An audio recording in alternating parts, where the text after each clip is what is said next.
So in this module, we're going to talk about the epidemiology of opioid use disorder.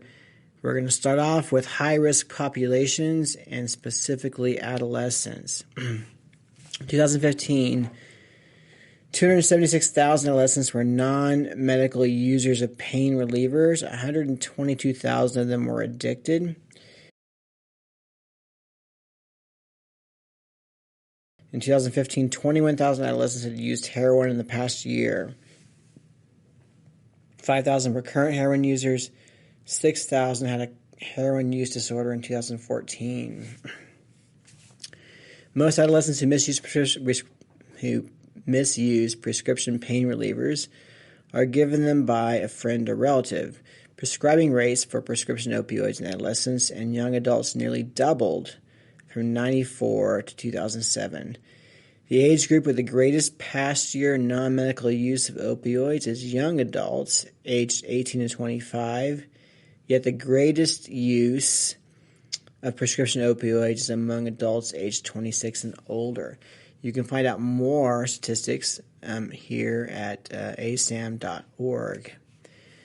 Let's talk about women for a second in terms of epidemiology. Women are more likely to have chronic pain, as you know, and more likely to be prescribed prescription opioid pain relievers and be given higher doses and use them for longer. Women may become dependent on prescription pain relievers more quickly.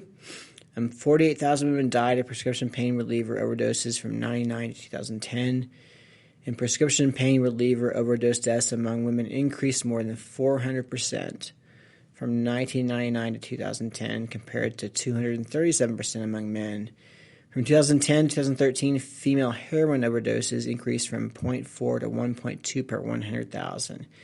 So what we see here is a picture of basically more rapid increases in women, and women being a higher risk group. All right, what about chronic pain patients? More than 30% of Americans have some form of acute or chronic pain, and we've already talked about this in the chronic pain section. Opioid analgesics are more commonly prescribed, the most commonly prescribed class of medications in the United States. 3 to 4% of the adult population were prescribed longer-term opioid therapy. 37% of the 44,000 drug overdose deaths that were reported in 2013 were attributable to pharmaceutical opioids. The major source of diverted opioids is physician prescriptions. So that's where a lot of this is coming from, is basically prescriptions.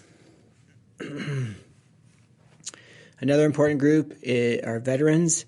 About 68,000 veterans had opioid use disorder in 2015. That's a threefold increase in 12 years.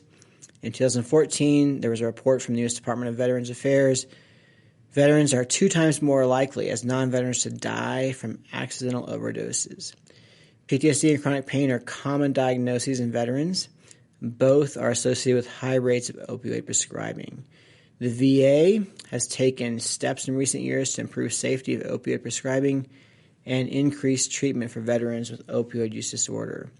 And one of those initiatives is called the Opioid Safety Initiative, which came out in 2013.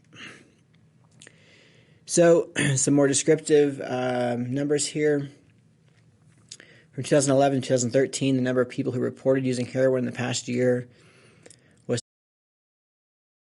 2.6 per 1,000, an increase of 62.5% from 2002 to 2004. Demographics for prescription opioid use and abuse are similar to the demographics of non-prescription heroin abuse and dependence. There is a gap between males and females and other demographic measures, but those gaps are beginning to close. People at risk for and abusing opioids, basically males or females, any age and ethnicity, any socioeconomic background, those who live in suburban or rural areas. And the point here is that basically everybody's at risk for developing an opioid use problem, and